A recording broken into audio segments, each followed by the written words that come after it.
Well, John, you know, one of the council members here on the steps of City Hall says in his opinion, what happened in those now viral videos is as much about home training or a lack of it as much as it is about the culture in the city that starts at the top at City Hall in the mayor's office. The videos are now viral. NYPD officers in two different incidents, one in Brooklyn, the other in Harlem, doused with water and an empty bucket.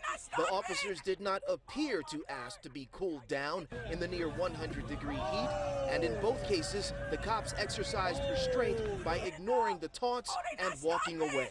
It showed a total disrespect for police officers and for law and for just proper decorum. But several city council members, known and familiar adversaries to Mayor Bill de Blasio, sounding off on the steps of City Hall Tuesday. They say they are not willing to forgive or forget. That attack was an attack on all the men and women of the NYPD. The people who are responsible for these crimes should be prosecuted. They need to be held accountable, and yes, they need to be charged with a felony. We have to have zero these council tolerance members blame Mayor de Blasio for allowing an anti-policing culture and climate to intensify enough to allow something like this to happen.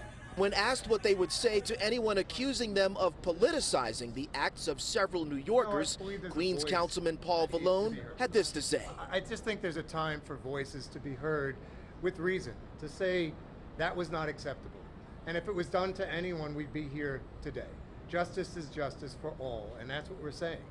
It's important to note Mayor de Blasio has not been silent on this matter.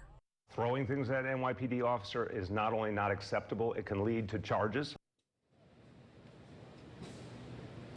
That was the mayor speaking last night on New York One News, and he went on to say that he's been told by the NYPD that one of the confrontations was confrontational, the other was not. Still, the NYPD taking this very seriously. Just minutes ago, they released pictures from the Harlem incident. 3 suspects who they are looking for. If you recall from the video, that's the incident in which one of the officers was struck in the head with that red empty bucket.